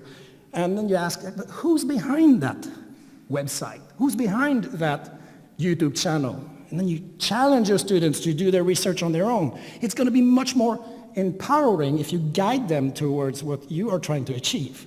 Of course, it sounds a bit manipulative, but it's not. It's to teach them not to be fooled by people who are after their vote eventually. So these videos, this channel is Dennis Prager, but two of the largest donors are the hydraulic fracturing or the fracking billionaires Dan and Ferris Wilks. So you understand that they have an interest in promoting fossil fuels. Simple as that. The students can find it on their own. It is empowering, and they have learned a good lesson. Now, I'm going to flip the classroom a little bit, and we're going to do an exercise, a very simple exercise, to teach each one of you that it is okay to change your mind. Just going to see how much time I have left. There. So when introducing this activity, the teacher tells the student that they need to imagine being omnipotent and prescient, that they have the unique superpower to foresee and intervene to prevent a terrible incident from happening, but for one event at the time. Then the teacher presents them with 3 hypothetical alternatives that will force them to rapidly make a difficult choice. So you try to avoid anything that is politically charged. And I use this one, the simple one, as early as possible, just to teach them that it's okay to change your mind, but it's in different phases. So the first one, I say these terrible events will occur at the exact same time in a few minutes from now on, and you can only use your superpower to prevent one of them from happening. Now, you are the classroom now, everybody, okay? We're going to make a shorter version of that. You have 10 seconds to choose one of these 3 options. Okay, either you have the power to prevent an earthquake in a country far away that will kill 100,000 people that you never met. Or you have the power to prevent an airplane crash in a nearby airport where 200 strangers will perish. Or you have the power to prevent a car crash in your hometown that will kill 2 people you don't know. All right, raise your hand if you choose option 1. Classroom, come on. Oh my God. Oh, sorry. They're all one. Sorry, the first one, then the second one, sorry. Who picks the second one? No one? Who picks the third one? All right, that's a room full of altruistic people. It's great. But now, the next step, you bring a new piece of information, and you have to use your imagination here, but imagine that you are teenagers right now, and option number 2 with the plane crash. Now the love of your life is sitting on that airplane, your soulmate is there. What are you picking now? Who's still with number 1? All right, interesting. Who picks number 2 now? No, the second one. See. And who picks number 3? Well, same result as before. And then you go on, you add something here, for example, but one of the individuals in the car crash in your hometown turns out to be your best friend. Now, who picks number 3? Yeah, you see? So you get my point here, but now I'm doing it very fast. But this is an active learning activity where the students are encouraged to discuss their results at every round, and you can do like 8, 9 rounds. You can even add like the baby Hitler thing that will start World War III in any of them. But the goal is that during this exercise, everyone will at least change their mind once. And they will have the chance to discuss and see like divergent opinions. And they will respect each other's views because they will be able to discuss this. They will also learn about jumping on the bandwagon because the few who will pick option 3 at first will often be convinced by the majority that it's the wrong choice. So it is a habit. It's a way of thinking you develop. Once you have achieved this, of course, you won't reach everybody at first. But if you use this to start, then you can build on that. And then you can come up with using arguments from the flat earth theory, for example, to teach geography, to reinforce their understanding of basic geophysics, in my opinion. And when I do this, I even wear the United Nations shirt just because flat earthers use that map.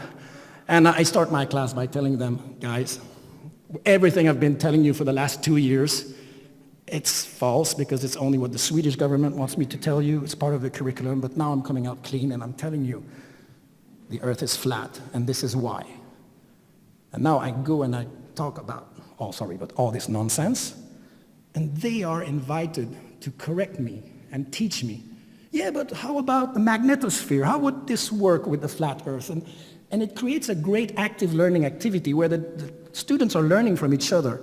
They're questioning, they go in every direction. And in the end, they convince me back that the earth is a sphere. It's empowering for the kids. It's an active learning experience that will be sustainable. And it's transdisciplinary because they bring chemistry, physics, they bring everything they have in the picture.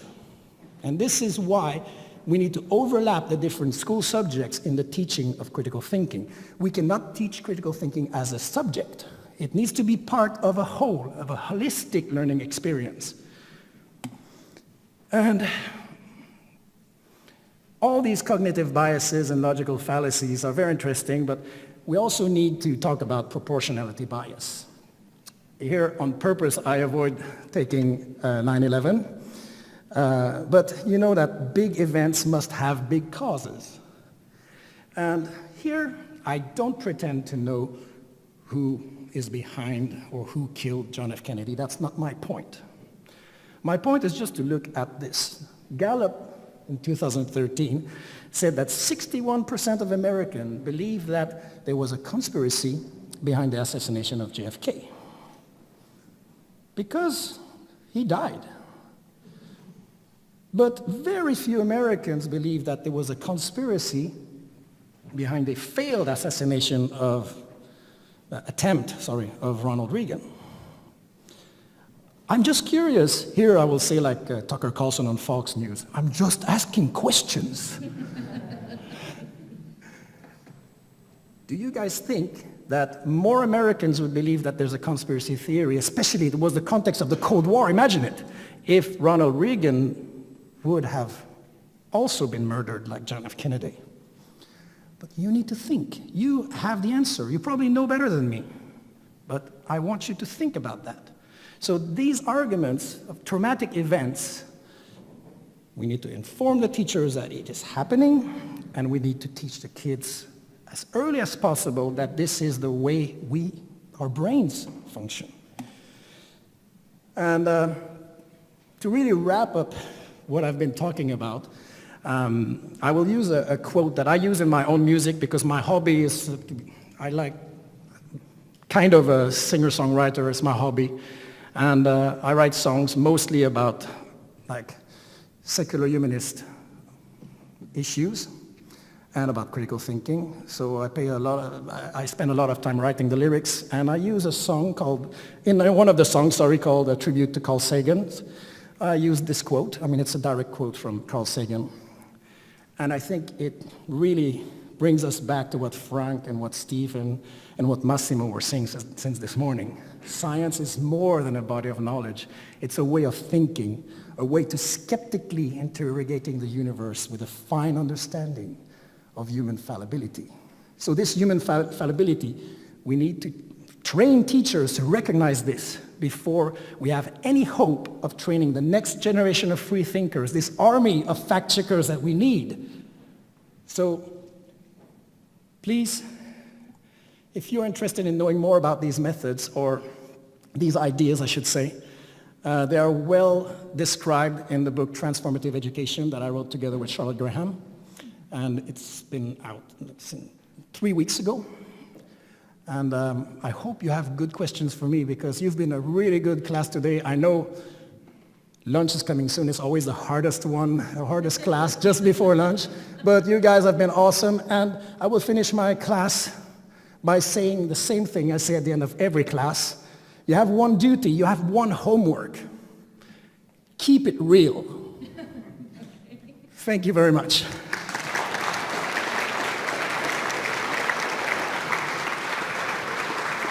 So Philip was named Teacher of the Year in Sweden 2020. So I think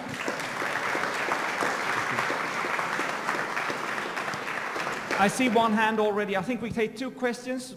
While we're waiting, we can get Stephen and Frank to take their places here while we take 2 questions. So we'll start with the gentleman over there. And then for the rest of the question and answer session, I think we'll form the line here as we've done yesterday. I think that's a good idea, but go ahead. Okay, thank you. I'm Daniel. Thank you very much for your great speech. It was really a pleasure to listen to your presentation. So I start with my question and explain it afterwards. Do you think we should not more teach the adult people to think critical in the first step? I explain why I have this question. I'm a social worker, and in my everyday work with my clients in the child and youth protection, I have very often the situation that they told me, you are not respecting my opinion. And I say, why this is not an opinion, that's the facts, the basic of this, and we can discuss about it, how you rate this, how you approve to this or not. And often I say that many adult persons have much problems to make a differentiation between opinion and the facts on the one side. And on the other side, they have very much problems with describing a situation and rating the situation. In one place, my mother also included. And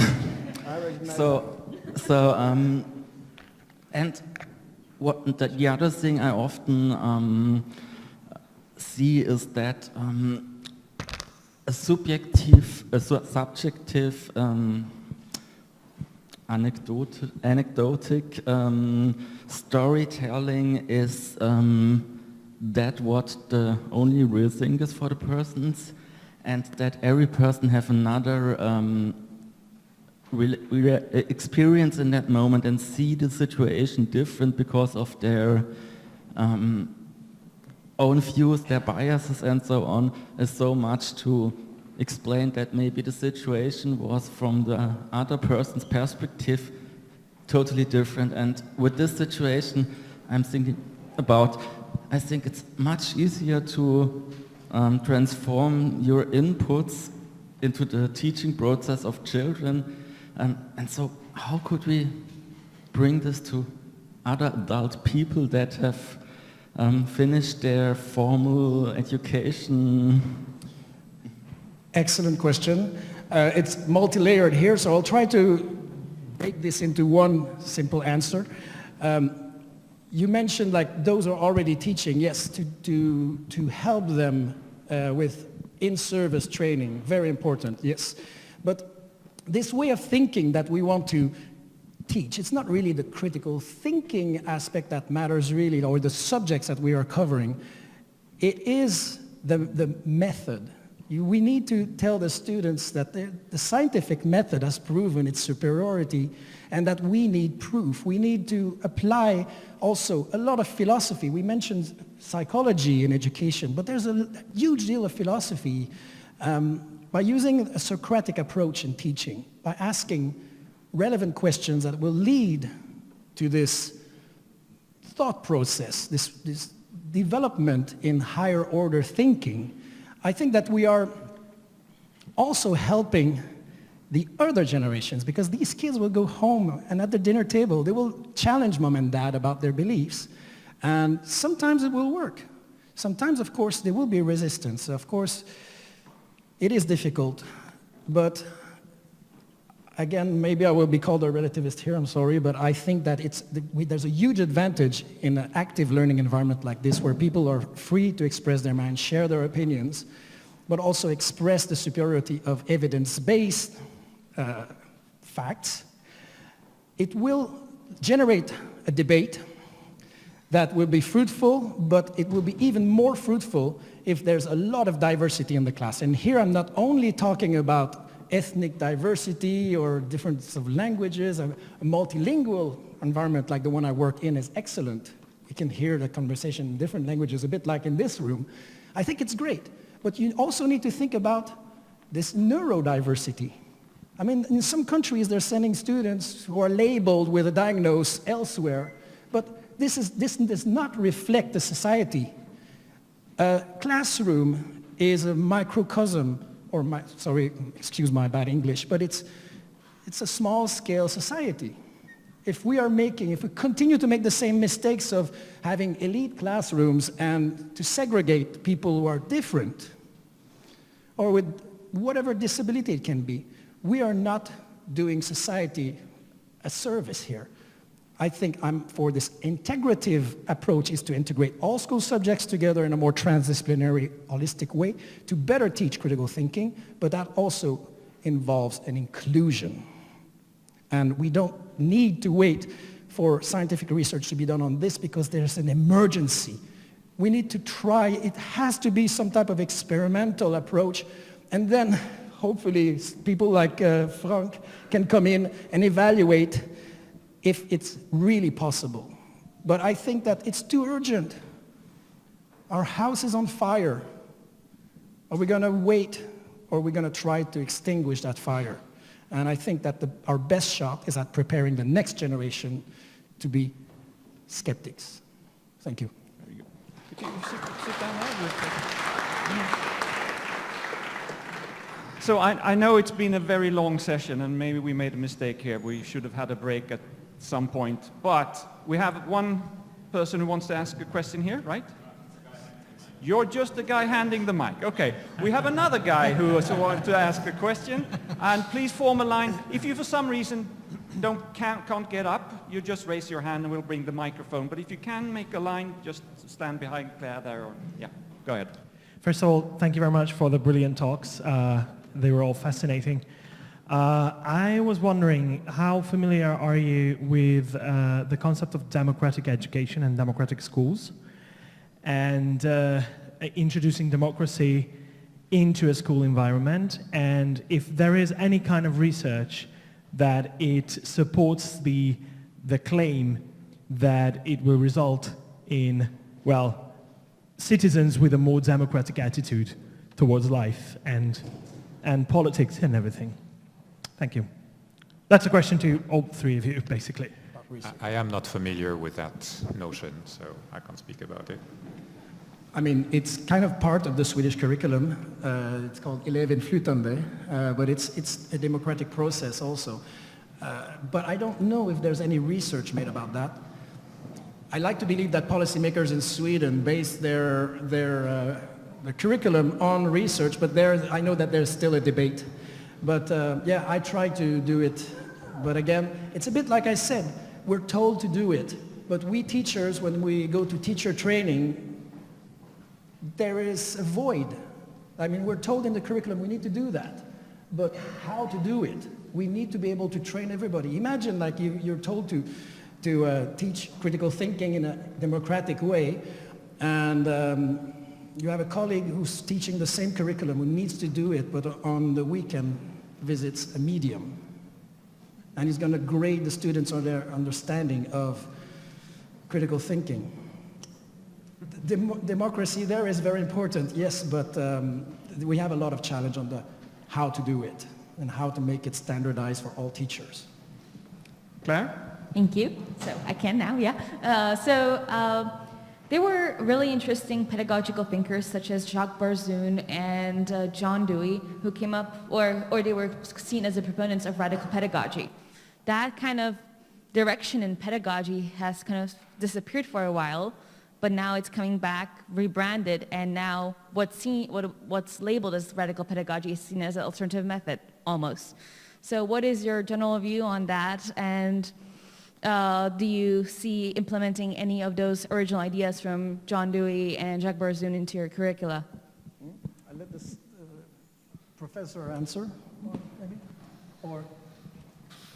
I'm not sure I'm the right person to answer. I'm a bit dubious of philosophies of education. I think these are two ground schemes. I mean, two general ideas, and they may inspire teachers, and that's great, but they do not really say what's efficient, what works, or so. I think it's not, maybe at least for me, it's not the right level of focus. And if I could, oh, sorry, you first. Well, I could say something as an armchair theorist. So I'm an empiricist. I don't think philosophy is in any position to tell us anything about external reality. If you want to know about reality, you're going to have to rely on your senses and scientific evidence. I don't know very much about empirical data that would back up, let's use a liberal approach. But there are things that have impressed me. So, for example, there's something called P4C, Philosophy for Children, which is run by organisations like Sapere, and that involves getting children to, it's kind of democratic, you get the kids around in a circle and then they choose a topic to talk about and then they discuss it and explore the questions. And yeah. So, and there have been studies that have been done on that. There was one done in Scotland and there was one done in Australia. And, these are not, you have to be a little bit careful because these are not really properly scientifically conducted randomized controlled trials, but some of them are better than others, and they broadly support the view that the kids benefit educationally, become measurably more intelligent, bizarrely, compared to the control group, the school has less problems with bullying, there are other social benefits and so on. And then another bit of evidence that might be relevant is if you look at, a philosopher actually, uncharacteristically looks at the backgrounds of those who, for example, rescued Jews during the Holocaust. Jonathan Glover did that, Professor Jonathan Glover. So another couple called the Oliners did some research into that. And there's some evidence to suggest that what really marked out the rescuers, contrary to what religious people often claim, which is that religion motivated them, religion had some small effect, but what really seemed to mark out the rescuers was that they had been raised to think and question, not just passively accept, empathise with other people, put themselves imaginatively into the other person's point of view and so on. If you raise children like that, you give them some immunity to those kind of moral catastrophes. There is some evidence to support that. Again. Can I just say something very short? And I will make a reference to Florian's talk yesterday evening, which was excellent. Even there's newer theory coming up, we should not reject those from the past. I think we should not take anything too dogmatically, because I think there's good in a lot of different things. And again, we need to integrate these things. So we should not follow one recipe only, and a recipe will work with different students. So yes, I'm for keeping part of the old and including these meta-research that you were talking about also, John. Hattie asked us teachers to reflect on the impact we have on the kids and by any means get an improved or to adapt our education according to their needs. I mean, I'm dumbing it down a bit, but please, next question. Yeah, next question, please. Thank you. One remark and two questions, actually. I've always been a teacher, University of Vienna, secondary school, now a medical university, and I can see a slight discrepancy between Franck and Philippe, and I'm very much on Philippe's side. I do think teaching is an art, And I do think we should use the halo effect if we are, and they tell me I am, hopefully, if we are charismatic teachers. I had an excellent student who did his master's thesis and dissertation about didactical science and excellent scientific studies, and today he's the most hated teacher at his school because he's simply an OCD person and he's just not a good teacher, although he's a good education researcher.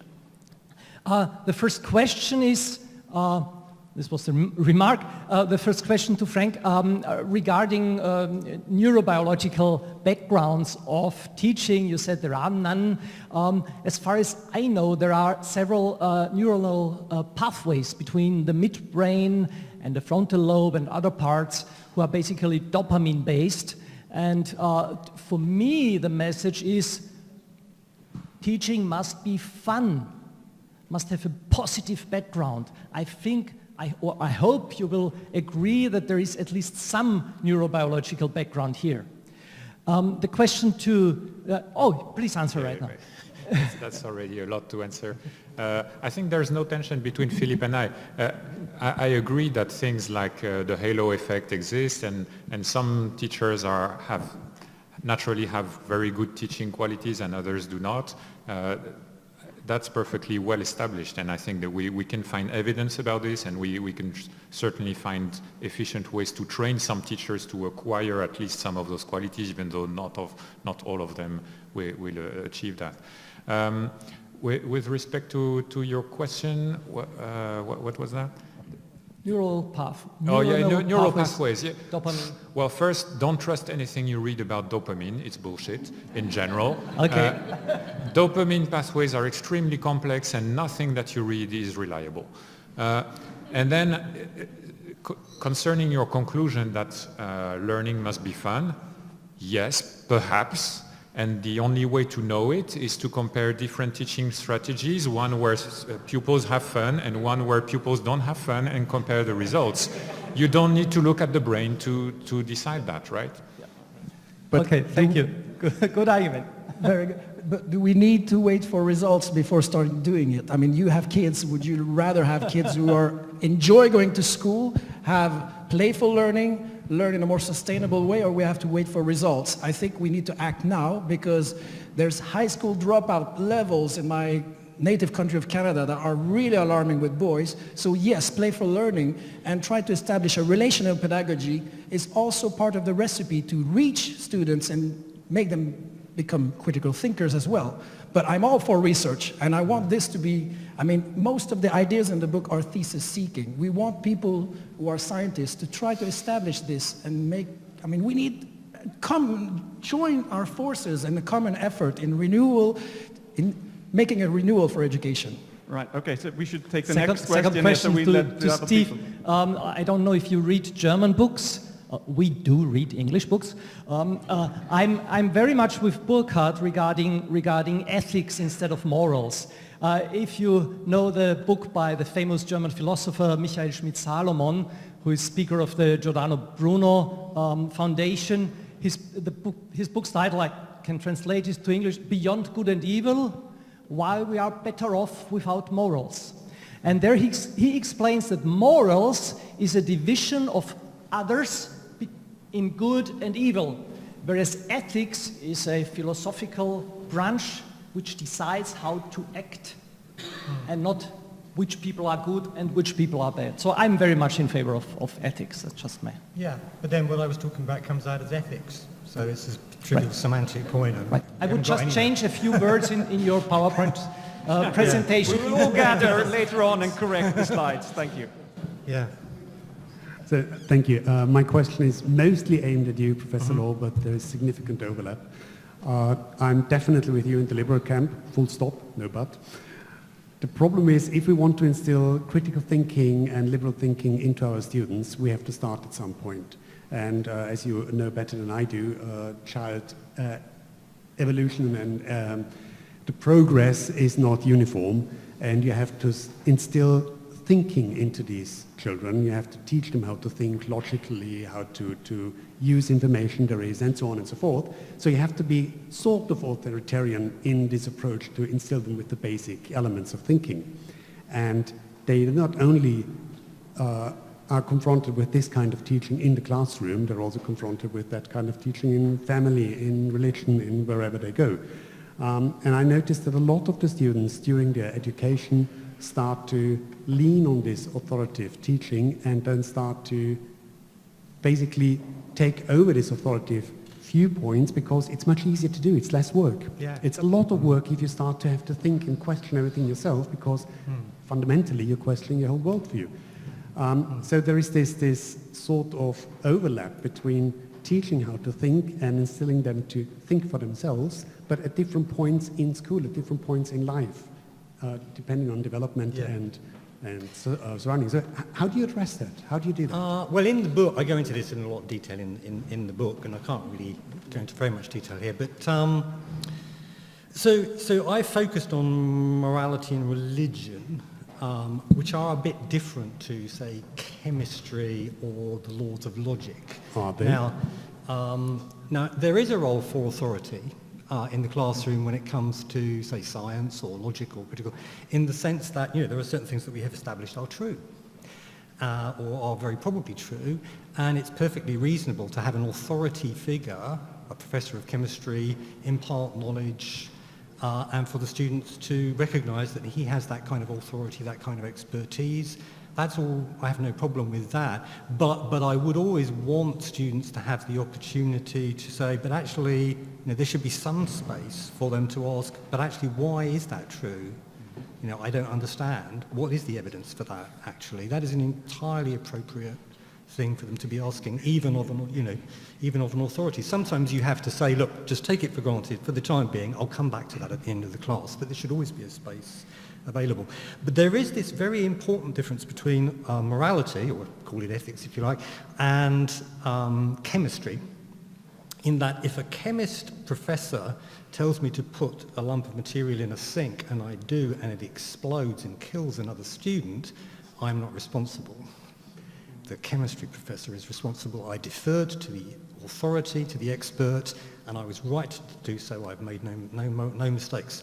But if my moral authority tells me to do something appalling that results in a death, I should have known better. If my moral authority tells me to go out and blow myself up or do some horrendous thing, it's not enough to say, but my moral authority told me to do it. Morality is weirdly different. We all have this kind of boomerang-like responsibility. You can try and throw it to somebody else, but it's always coming back to you. The responsibility always comes back to you. It's unavoidable. And we should teach young people that they have that responsibility. It's not like chemistry. But unfortunately, religions often tell them, no, it's just like chemistry. You just listen to the expert, learn the stuff, go away, that'll be fine. I completely agree. I'm afraid I must have not been clear enough. My question is not about when the students ask, why is it true? That's okay. We can deal with that. The problem is when the students are, I don't care. I don't bother. So the students... You have a classroom of 23 adolescent students that go, well, I don't care. Yeah. Well, you may get that. In my experience, if you start getting them to think about philosophical questions, they'll get very excited indeed. In fact, they're very interested usually. I mean, they are naturally philosophically curious children, and usually we have to knock it out of them. They're the ones that ask why, and then you give them an answer, and then they go, yeah, but why is that true? And why is that? And it doesn't take them long before they've dug down to the philosophical bedrock, and you find that you are yourself in some trouble, and that you're struggling to answer the questions. And at that point, it's very tempting to get authoritative, or just tell them to shut up. So in my experience, the battle is not to enthuse the kids. They're very enthusiastic already. All right, I think it's time to hand over the mic to the next person. Yeah. Hi, I have several questions, but I'll keep it short. We're talking today about creating an army of critical thinkers, but as a science journalist, I also see a lot of bad RCTs, and you emphasize the importance of RCTs, but of systematic reviews, right, or meta-analysis. But it's garbage in, garbage out, right? If you have a lot of bad RCTs, you won't get a trustful outcome. And second is there's a direct link between the rise of populism and right-wing extremists and science denial and climate change denial. And how do we fight against those political trends? And third is the climate deniers and the COVID deniers have hijacked the term skeptics and skepticism. We are, I think, the real skepticists. But it's like skepticism is now a synonym for critical without having arguments. So how do we turn that around? Yeah, I think we're running a little bit out of time. So if you can try to do a quick answer. Well, I can provide a quick answer to the first point. Of course, if you include bad RCTs into a meta-analysis, the results of the meta-analysis will be worthless. Is that a reason to discard all the results from RCTs? Of course not. What you do when you do a meta-analysis is that you actually evaluate the quality of each experimental trial, and you may use it either to discard the poor quality trials or to weigh them according to their quality in order to have a meta-analysis that is as unbiased as possible. And if you find out that all the trials are bad quality, then you have to say, well, we're sorry, but the evidence is not there. Yeah, but that doesn't help. Yeah, but I think we'll have to move on because we also have some announcements to make. So if the second question... It's really short, and I've never Can I just say something about... ask a question. Let me just say something about the... Because, I mean, I love randomized controlled trials. Thumbs up to that. But let me just... So it very much depends on... It's very easy to measure some things, like whether or not a kid has retained some information. It's very hard to measure things like the ability to think critically about, some news. It's quite difficult to measure that. For that reason, governments tend to measure things like retaining information and not measure things like the ability to think critically, which is that much more difficult to quantify and measure and so on. And for that reason, then, we have an education system that may end up drifting in the direction of, well, let's just get them to learn the stuff. And ignore the critical thinking side of things because of the difficulty in measuring and doing the trials and so on. There is that problem. I'm just flagging that. Yeah. I'll just say that. For one short example, I wrote a critical article about the evidence on mindfulness, and the quality of 99% of the mindfulness studies are really low. But still, there are so many.